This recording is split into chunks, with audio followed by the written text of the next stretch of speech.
Welcome to Phoenix and Flame, pushing through and transforming even when you feel like a pile of ash. This podcast is not intended for use as psychotherapy. If you feel you are in crisis, please call 911 or contact your local crisis hotline. Welcome to Phoenix and Flame. I'm Dana, and this is my podcast on pushing through and transforming even when you feel like a pile of ash. Well, this episode finds me in an interesting situation here in the location of where I'm recording my podcast, because in the building that I'm in, there have been some new tenants that have moved in below me. And usually I try to record my podcast episodes on Saturdays when I know the building is largely empty. But apparently, and understandably, my new tenants downstairs are here, apparently attaching some things to the walls and other such things. I've been hearing noises, rather loud pounding noises, and what sounds like a circular saw, and all kinds of stuff. At first, I was all irritated and kind of walking around the office trying to find another area of our office I could go to record my episode, but it seemed like no matter where I went, I could hear the pounding. And I sat here and thought of any other number of places I could possibly go and ruled them all out. It's not really going to be working very well. I know some people are very successful recording their podcasts from their homes, which I probably would be able to do well if it weren't for my little dog. Her name is Olive, and she is what people call a chug, apparently a cross between a Chihuahua and a pug. And she is rather fond of barking. She's rather protective, and if she hears any noise that she feels like somebody's attacking our house, she's got to go after them and let them know who's boss. And I never know when she's going to break out with barking. So recording my podcast at my house is not really a very good choice. So here I am at my office complex, and so I will let you know right now that you are very likely going to hear occasionally some sound in the background that's going to be like a pounding, like they're pounding something in the wall or such, and I'm just going to ask for your forgiveness and your grace as we just realize that sometimes things happen in life that we don't have any control over, and we can either fuss about it, grouse about it, grind about it, or we can just get over it. And so I'm deciding that for this episode, I'm just going to just get over it and move on. I'm going to be recording my next episode here in just a few minutes, since I do try to record several episodes at once. And so some of the sound might be happening during the next episode as well. Who knows? You know, if this is the biggest problem I ever have in my life, I'm going to have a fantastic life. So I'm just saying, if you happen to hear some odd construction type noises in the background, then just overlook them. So the other day I was reading some People magazines that we've accrued because we're not putting the magazines out on our waiting room tables anymore because of COVID. So I've accrued quite a few of them at the house, and I've just been kind of flipping through, glancing through them. And I ran across a particular little article. It was July 27th, 2020. That was several months ago. But the article was about the chicks, a.k.a. the Dixie Chicks.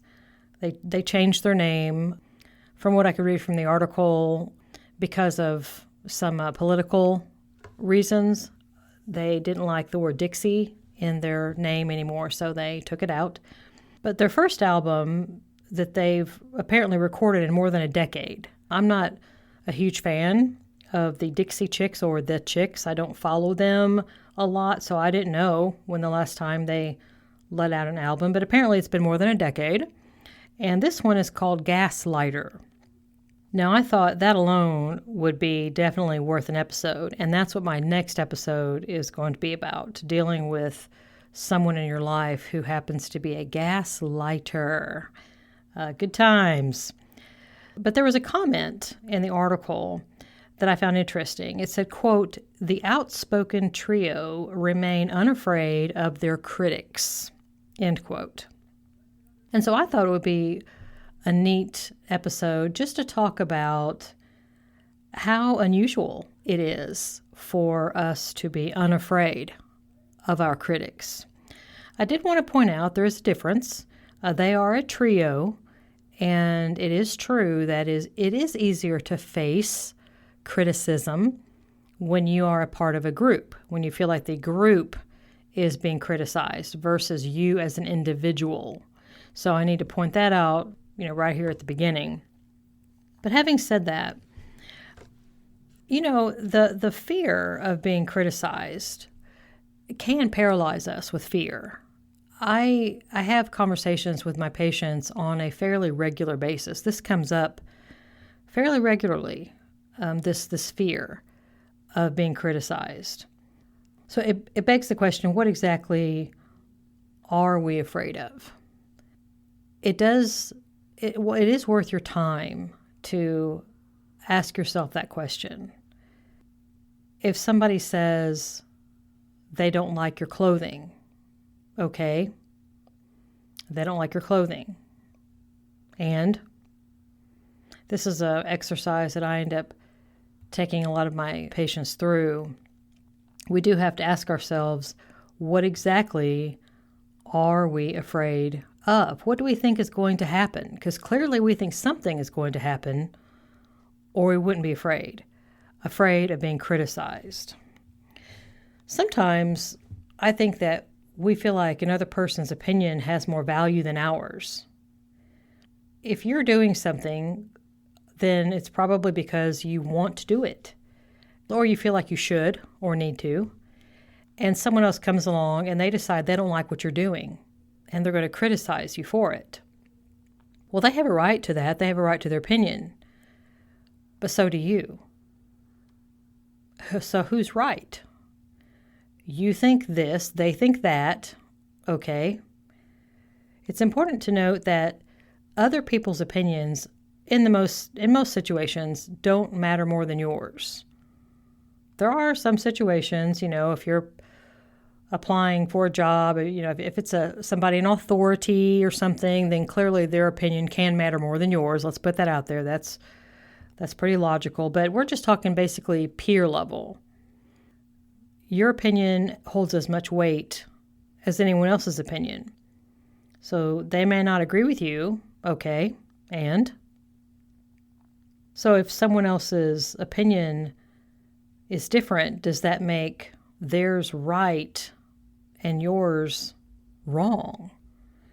You would say, well, no. Logically, you say that. But that's oftentimes how we respond.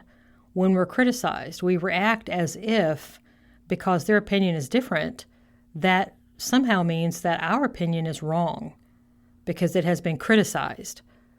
So automatically ours is wrong and theirs is right. I challenge that. And I said a few minutes ago also, being criticized as an individual versus being criticized as a group, that's different.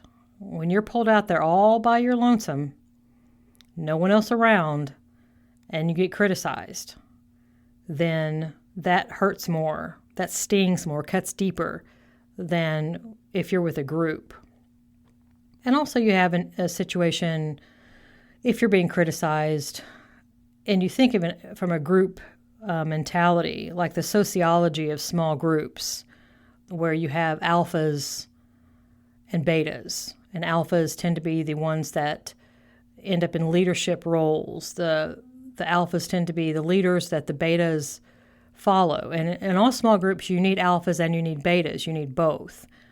But for some reason, when we are criticized by an alpha, that hurts more. It holds more weight. And alphas are more likely to criticize than betas. In general, betas tend to talk less and be more supportive than sometimes alphas can be. Now, having said all this, you need to have some balance, because sometimes our critics actually, whether we like it or not, have some good points. So it's helpful at times to sort of, if you're able, to push aside the delivery of the information, especially if it's delivered with malintent, to sort of push that to the side and get to the content of what they're doing. Not paying much attention to the intent necessarily or the delivery, but the content. They may have a point. And if your critics have a point, then you have the right to receive that information and decide if you want to do anything about it or not. That's your choice. But being able to receive that is helpful, because sometimes we get so defensive when we're being criticized that we don't even really hear what they're saying. We're just too busy defending. And sometimes they actually may have a good point. And now we also have individuals that are called people pleasers. That's a very common problem with individuals wanting to please those around them to the point that it's dysfunctional. Because let's just say there's nothing wrong with wanting to please somebody. Nothing wrong at all, okay?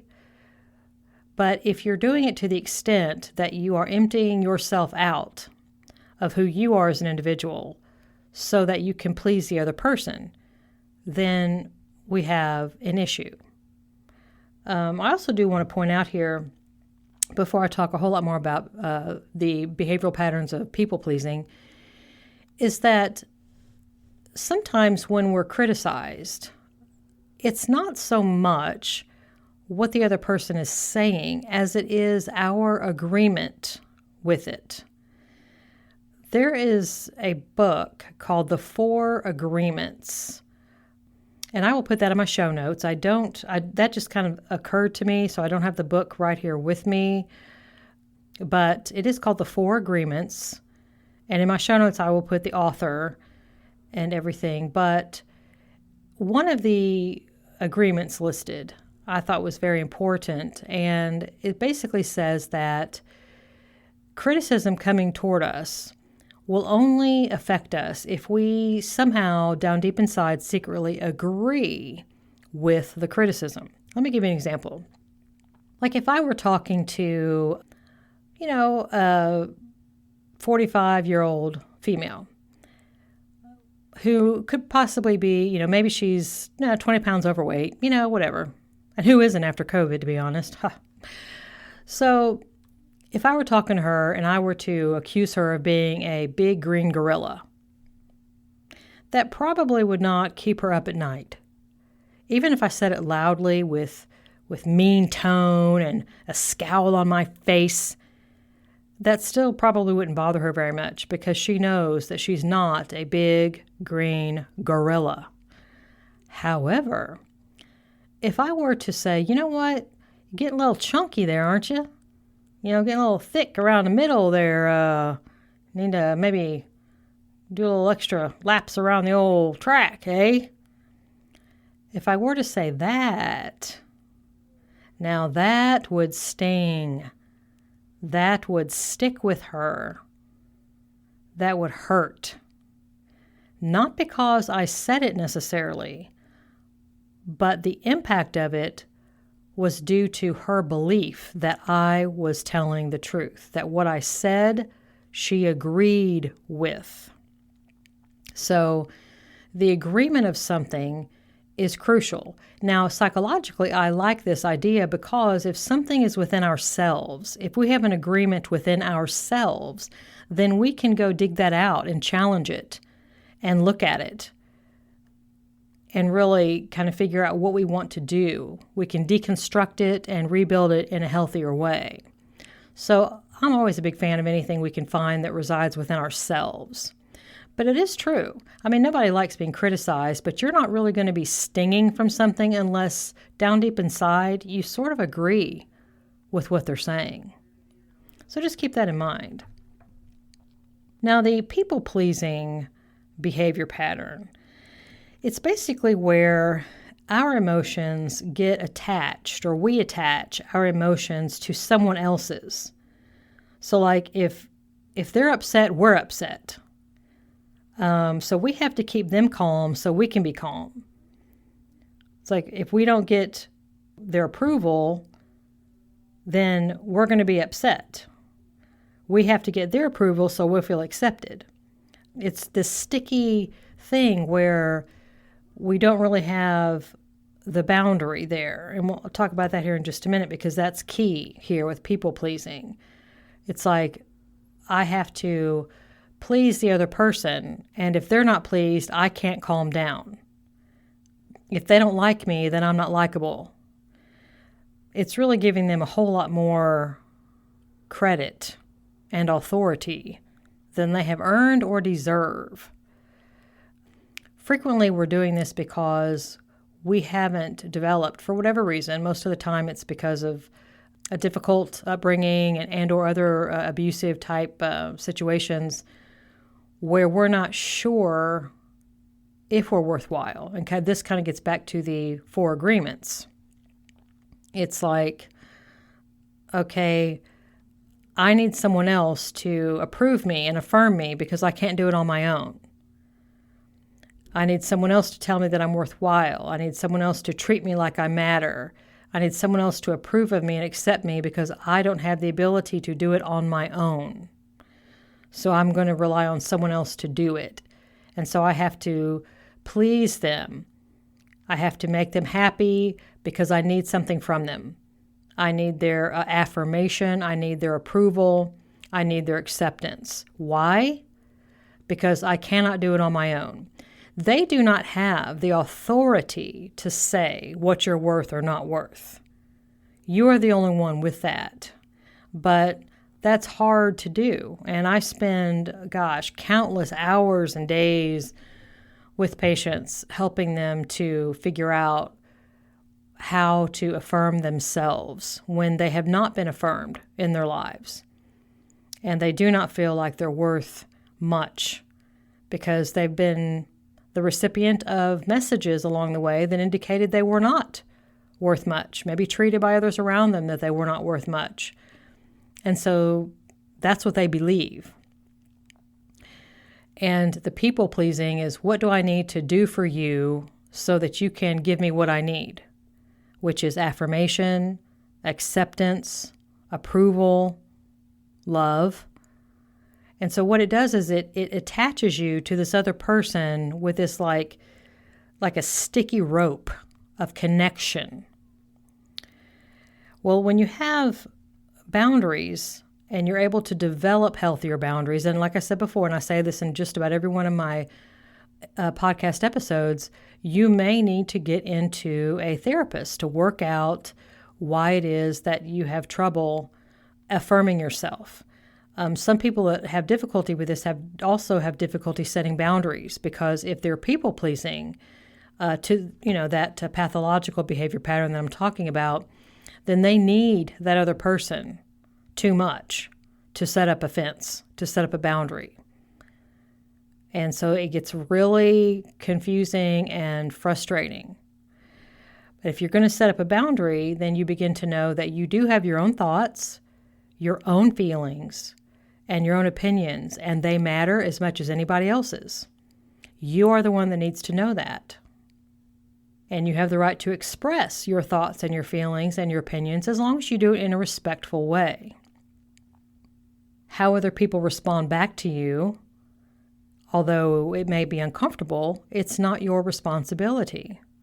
And I'm just going to tell you, I know that there's going to be many times where other people don't like something about you, whether they don't like your hairstyle, or they don't like your job, or they don't like your clothes, or they don't like your accent, or they don't like your friends. I mean, that happens all the time. We're just a bunch of people on this planet pinging off of one another, and we're not going to like everything about everybody, and nor is everybody going to like everything about you. So just accept that. If somebody doesn't like you, that's okay. That doesn't feel good, clearly. But you can let that go. If you have the ability to stand up on your own and know that you are worthwhile, affirm yourself. Tell yourself that you do have value. A lot of therapy, I think, is reparenting. It's going back and providing things for yourself that may not have been provided while you were growing up. It's challenging some beliefs that have been sitting in there for a very, very long time. Like I said, deconstructing what's in there and rebuilding it in a healthier way.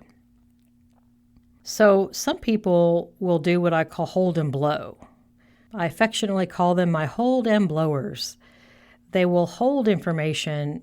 When I say information, I mean they will hold in their opinions, their thoughts, their feelings on something about another person, and they'll hold it and they'll hold it and they'll hold it, and it builds plate after plate after plate internally, creating more and more and more pressure.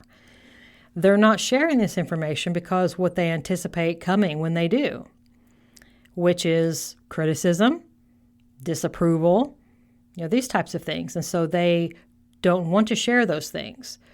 Well, a person can only hold so much inside. And like I said in the last episode, or there was 2 episodes before, anyway, after a while they run together. I think it was my last episode, that the more you hold inside, then the more likelihood you're going to end up in a doctor's office, especially with anxiety disorders.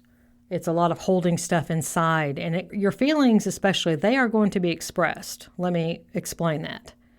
You can either choose how to express your feelings yourself by attaching words to them and expressing them verbally, or you can try to shove them down inside, act like they don't exist, and then they're going to punch and shove their own way out, usually through your body in gastrointestinal ways. So that's much more unpleasant, with a lot more side effects. So the hold and blower will eventually blow it all out. The individual that they're holding back from will say one thing too many. And then the hold and blower will, all of it, all of a sudden will come busting out very loudly and inappropriately and obnoxiously. Well, when I have a patient that does this, they'll say, well, Dana, you see, that's how come I don't express myself. Do you see what happens when I do? I'm like, you can't see me, but I'm like wagging my finger back and forth. I'm like, no. That's what happens when you hold it in for weeks and months. Because when you do, and then something else happens, and that next something will always happen. When that next thing happens, it all comes tearing out of you, bursting forth in a way that you cannot control. I said, we are responsible for our thoughts, our emotions, our feelings, our actions. When we need to communicate something to someone, if we do it along the way, see, it's much less. It's a much smaller amount. So we're much better able to control our emotions associated with it. And we're able to communicate something in a respectful way. But when you hold it in and it all comes blowing out, this does not work well for you or the other person. And we do this hold and blow thing usually because we are afraid of the criticism that we are going to receive, or the judgment, some kind of negative backlash for our expression of our thoughts, feelings, or opinions. Now, we know there are always going to be haters and critics. So you might as well practice honoring and expressing your thoughts, your feelings, your opinions, while recognizing that other people also have a right to their own thoughts, their feelings, and their opinions. And they may be very different from yours, and that is okay. One is not worth more than another. They are simply different. Now, I will say, sometimes when you have people that are rather loud in their personalities, then their opinions and thoughts and feelings when they are delivered sometimes comes across as if they are more important than someone else's. But all you're simply seeing is volume or a loud delivery. Something, just because something's loud or obnoxious doesn't mean that it is more important or worth more than yours. Now, the validity of your thoughts, your feelings, your opinions is not contingent upon someone else understanding you, agreeing with you, or approving of what you're saying. Let me say that one more time. The validity, the value of your thoughts, your feelings, and your opinions are not contingent upon someone else understanding them, agreeing with them, or approving them. They are not connected. I mentioned a Dolly Parton quote in the last episode, which I love. And I'm going to say it again because I like it. Find out who you are, which might require some therapy, just saying, and do it on purpose. If you are doing you on purpose, I guarantee you that once in a while, you're going to run up against somebody who doesn't like it. So the question becomes, what do you do? If you have found out who you are and you're doing it on purpose, and someone criticizes you, or they judge you, and they will, that's going to happen. These things are not connected. I want you just to imagine, as I end this episode, I want you to imagine that the sticky rope that may be connecting you with someone else, that sticky rope of people-pleasing that I mentioned before, that attaches you to this other person. Like you can't be your own person without them, without their approval. I want you to imagine that this sticky rope that's connecting you to this other person gets chopped in half by an axe. And imagine that you're standing in your yard and they're standing over there in their yard. And this rope, this sticky rope that's connecting the two of you, gets chopped in half by an axe. And half of the rope is now lying in your yard. And the other half of the rope is now lying in their yard. No longer connected. Feel free to throw your half in the trash. This is Dana, and I hope you have enjoyed this episode, benefited from some part of it. If you have, then I would really appreciate you sharing it on social media, whichever is one of your preference, whether it's Facebook or Instagram or Twitter or whatever the case may be. Maybe you know of someone that would benefit from listening to this podcast. I would really appreciate you sharing it with them. If you would like to leave me a message, a question, a comment, if there's some kind of topic that you would like to hear an episode done on, then you can go to my website, phoenixandflame.com, and hit contact me and leave me a message through there for my email. Or you can go straight to the email, which is Dana Skaggs, DanaSkaggs, at phoenixandflame.com. So I hope the end of this episode finds you doing well, and I hope you have a wonderful rest of your day. This is Dana on Phoenix and Flame.